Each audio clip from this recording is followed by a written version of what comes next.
If you have worked in HubSpot, you probably know that it can be a little bit overwhelming at times. And one of those things that can be a little bit confusing is workflows versus sequences. Both are there for automation, right? But both of them have a very specific purpose. And in this video, I'm going to explain you exactly what the difference is between the two of them and when you should use sequences versus workflows. So let's dive right in. Let's first start off with workflows. So I'll go to automation and workflows. As you can see, you will also find sequences there. And here we can see the overview of workflows. Now, this is a demo account, so there's not a lot of workflows here right now. There's one that I created in another video, sending a welcome email after a contact is created, which is a great example because this is one of the use cases where we use a workflow to send a welcome email, so a marketing email, based on a certain trigger. In general, workflows are used for automations, and it can be a wide variety of automations. So a couple of examples. We can use this to send out marketing emails, like our welcome email right here. We can also use this to get a reminder for someone's birthday, or even send out the marketing email right away for someone's birthday. You can use this to send an SMS message even, or a WhatsApp message. You can use this to create a task for a salesperson to send a thank you card, let's say 1 week after they close the deal. You can use this as a reminder for a salesperson that when he hasn't reached out to a contact regarding a deal for 14 days, let's say, that they will get an automatic reminder that they need to reach out to that person.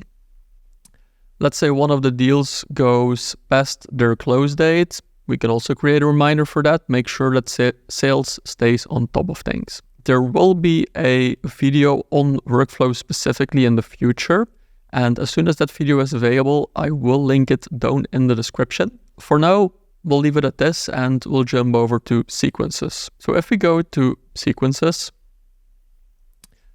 this is where we can see all of the sequences that we created, and by the name of the first one, you can already see what this is about. So sequences is more sales focused, and we really want to use this for reaching out to prospects and to customers. Now, I do recommend not using this for cold outreach. First of all, that's not allowed under GDPR and other privacy laws. But second, it also tends to not give you the best results. So a sequence is perfect to, for example, reach out to everyone that you met after an event. So let's quickly look into this example here. So as you can see, we have a sequence of different steps that we want to go through in this case. And here you can see, so step one is we'll send an introduction email. Next, we'll create a task that we need to call this person. And usually there's a couple of days in between these steps. So let me open up this view. This will give you a better idea. We can also do A/B testing. Another video will be created on that later. Here you can see, so it's 1 business day after this first introduction email is sent out, this task will be created. Then 3 days after that call task has been completed, we will go send up another follow-up email. This is a manual email again, so the person that started the sequence will actually have the chance to update the email body here before it's being sent out. While going through these different steps, it's also good to know that most of the time you want to set up these sequences that as soon as somebody replies to this sequence, we want to stop the sequence. So this is used to create this connection with someone. And as soon as we get a reply, we don't want to keep nagging them, if you will, with these emails. We just want to start the conversation based on that reply that we just received. So that is what you see right here. As soon as there is an email reply to any email in the sequence, the contact will be unenrolled from this sequence. We can also choose to unenroll all the contacts at the same company. Let's say you're trying to reach out to a couple of different people at a company after you met them at an event, but you only need a connection with one of them. Then you can choose to unenroll everyone at that company as soon as there is a reply to any email in the sequence. And then as soon as there's an meeting booked on any scheduling page by that contact that's enrolled in the sequence, we will also enroll them from the sequence because, again, we can start the conversation at that point. So when we create a new sequence, we will here see the different steps, which will also clarify what this is actually about. So the different options we have is we can create an automated email, so this email will be sent out automatically. We have a manual email task. We can attach a template to it, making it easy once this task gets created. So you just need to fill out the blanks. We can create a task as a reminder to make a call. We can create a general task. This can be sending them a card in the mail, for example.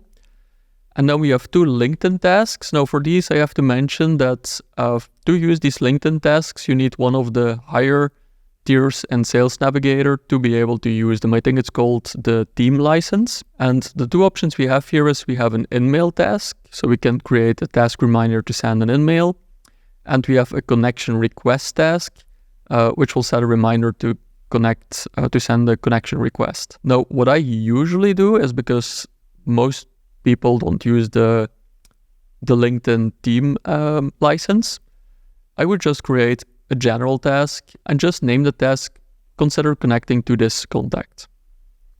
So that makes it easy, you don't need an extra license and everyone's happy. Last but not least, I think some things where sales sequences are really good to use. Again, as I said, it's preferably used after there already has been a first connection made. So let's say you work at a company and like somebody gets promoted and you are now responsible for the contacts that this person had in their CRM.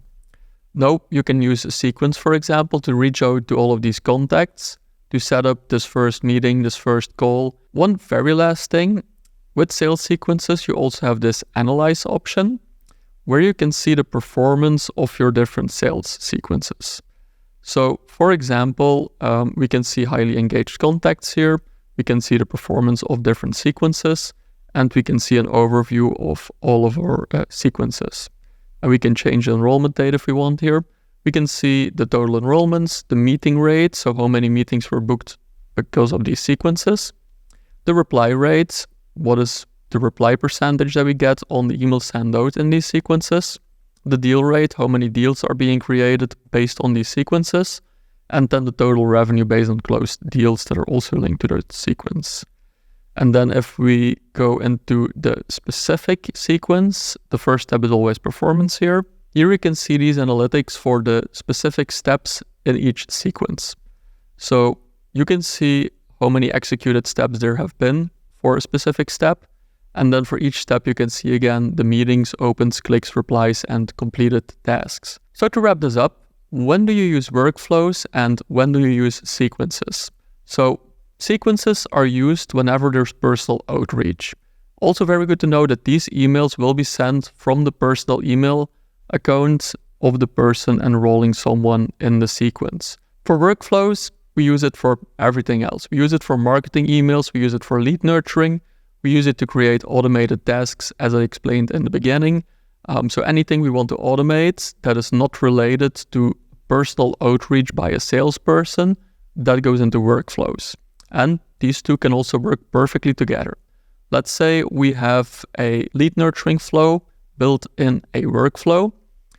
At some point, we will see enough interaction with a person, with a contact, where we might want to consider handing them over to sales. So this is where we could create a transition from a workflow to a sequence. That was it for this video. If you like this video, you will probably also enjoy watching this one, and I will see you in the next one. Bye.